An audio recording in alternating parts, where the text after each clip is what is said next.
Let's start business communication, and with that skill we'll also be learning about the recruitment process. So let's start.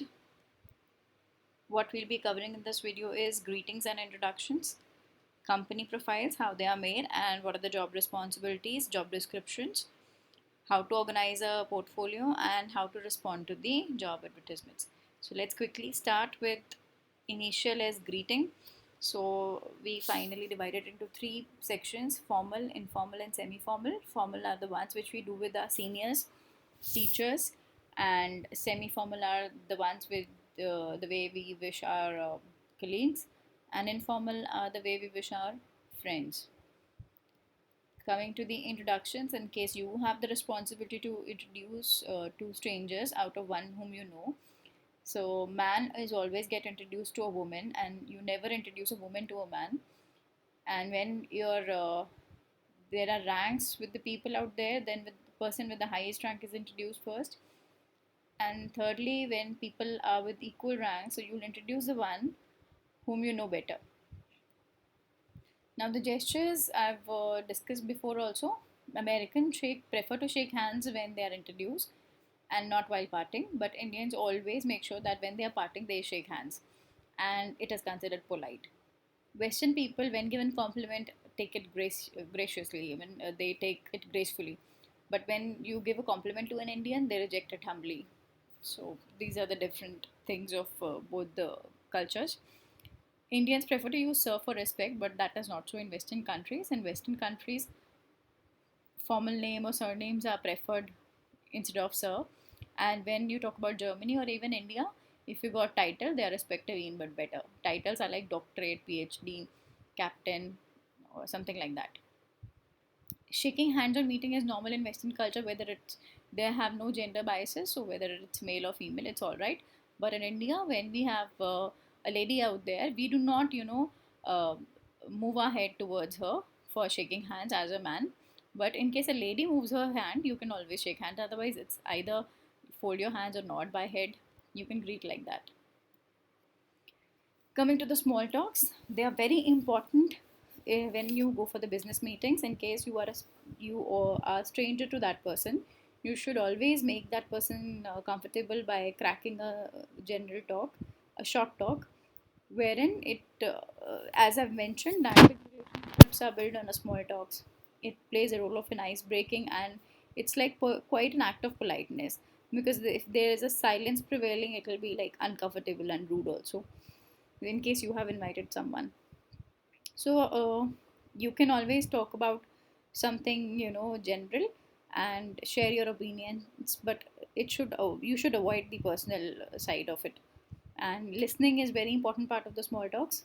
And let's see what are the topics which we can discuss.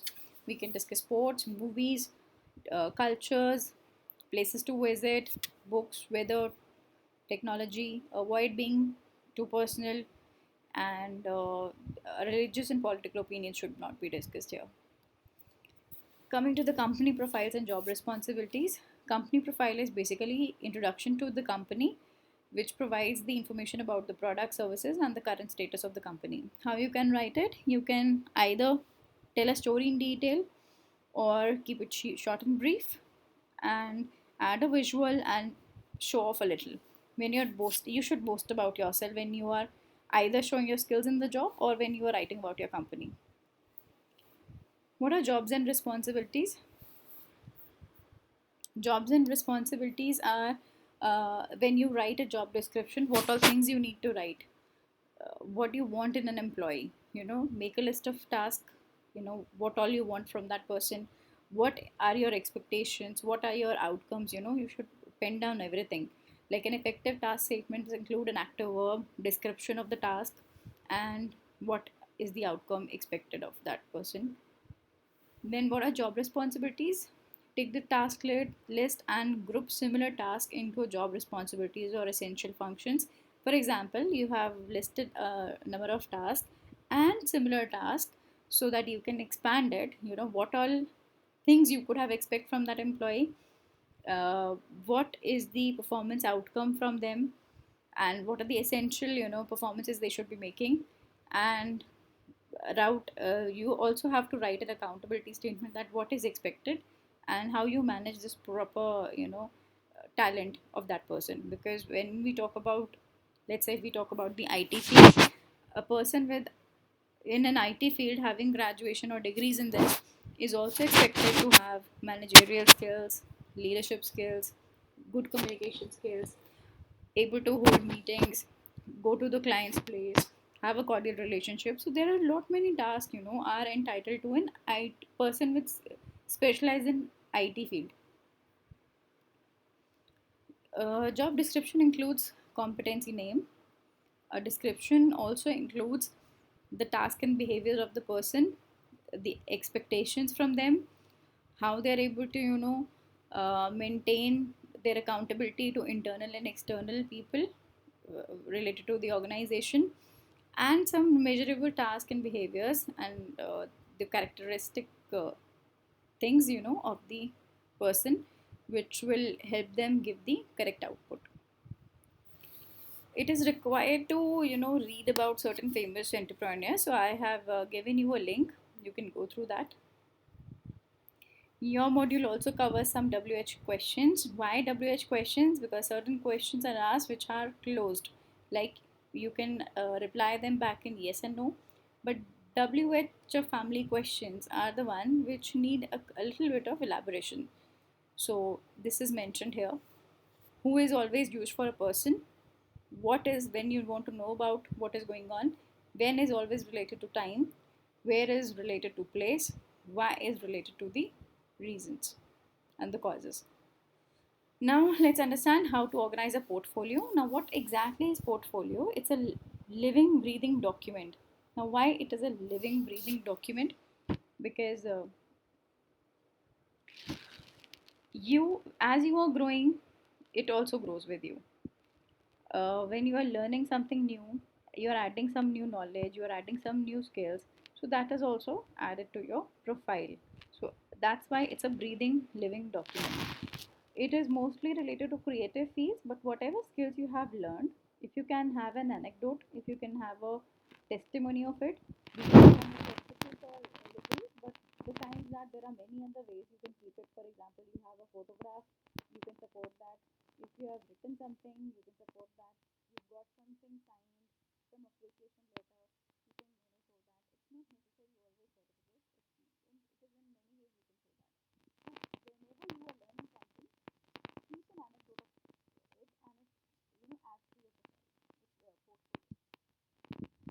Now responding to the advertisement, if you see any opportunity, how to respond to that. Let's understand what a CV is all about.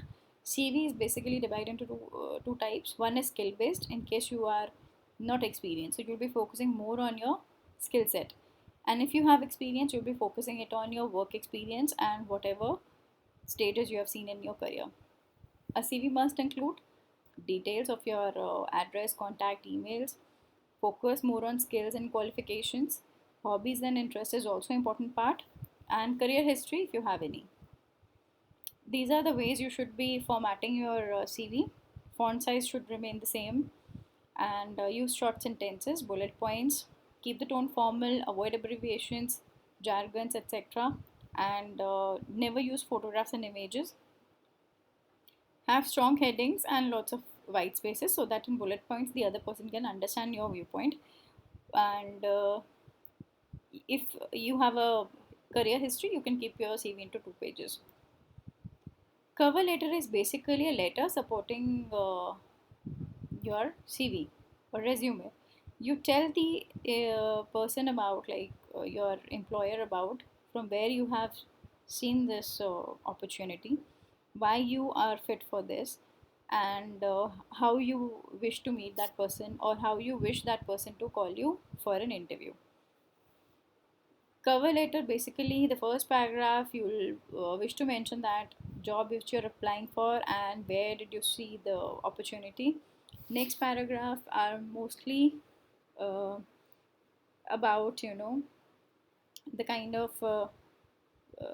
things you have, the skills you have, the qualifications you have, and how relevant you are, how easily, you should be considered more eligible.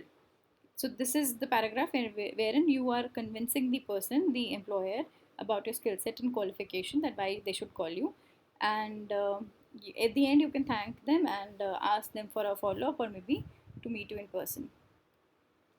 Acceptance letter, in case you get the opportunity, if you get the offer letter, how you should be responding to it. It's a formal way that you're very happy, you are thanking them, and formally you accept the job opportunity, and you discuss the salaries, benefits, working dates, this joining date, and working days, etc. You discuss all this in this formal letter only.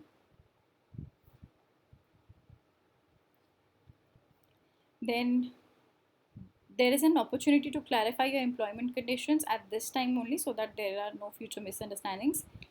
Highlight your appreciation and enthusiasm for this opportunity. If you have to reject the offer, keep these 4 tips in mind for rejecting the letter. As soon as you've made your decision, if you better you inform the hiring manager and write up a letter declining the offer. You have to be very, very courteous, you have to be very, very soft while rejecting it, but you don't want the future opportunities to be closed on you. So you always, prefer, you should always be very, very polite while rejecting, and always respond to the authorities. This shows the sign of responsibility. So this is what I wanted to cover in your business communication, wherein hiring process is also informed to you a bit. I hope you like the video, and if you have any further queries, you can always ask in the comments. Thank you.